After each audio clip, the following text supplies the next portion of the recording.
ఎన్నికలు చేరువయ్యే కొద్దీ కొత్త కొత్త సర్వేలు తెర మీదకి వస్తుంటాయి. ఆ సర్వేల్లో ప్రధానంగా ఆంధ్రప్రదేశ్కి సంబంధించి కాంగ్రెస్ బీజేపీ నేతృత్వంలోని ఎన్డీఏ కూటమి అనడానికి లేదు, తెలుగుదేశం నేతృత్వంలోని ఎన్డీఏ కూటమి విజయావకాశాలు ఉన్నాయేమో ఈనాడు జ్యోతి ప్రొజెక్ట్ చేస్తే, వాళ్ళ ఆర్ మీడియా ప్రొజెక్ట్ చేస్తే, అదే సమయంలో వైసీపీ గెలుస్తుంది అన్నటువంటిది సాక్షి ప్రొజెక్ట్ చేస్తుంటుంది. మళ్ళీ టీవీ9, ఎన్టీవీ ఇట్లాంటి ప్రొజెక్ట్ చేయవు ఆ సర్వేలకు సంబంధించి. అయితే వీళ్ళ వరకు అంటే పార్టీలకు పూర్తిగా భజన చేసేటువంటి ఈ మూడు.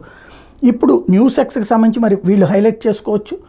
ఏబిఎన్, ఈటీవీ, టీవీ9, టీవీ5, వీళ్ళందరూ మహా టీవీ కూడా తాజాగా న్యూస్ ఎక్స్ వాళ్ళ సర్వేలో ఆంధ్రప్రదేశ్లో బీజేపీ కూటమి అంటే తెలుగుదేశం కూటమి అనాల, ఇది జాతీయ పరిభాషలో బీజేపీ కూటమి అన్నది 18 వస్తాయని, వైఎస్ఆర్ కాంగ్రెస్ పార్టీ 7 మాత్రమే గెలుచుకుంటుందని అంచనా వేస్తున్నారు. అదే సమయంలో తెలంగాణలో చూస్తే కాంగ్రెస్ పార్టీని హైయెస్ట్ వస్తుందని 8, బీజేపీ 5 గెలుస్తుందని, బీఆర్ఎస్ 3 గెలుస్తుందని అంచనా వేస్తూ ఉన్నారు.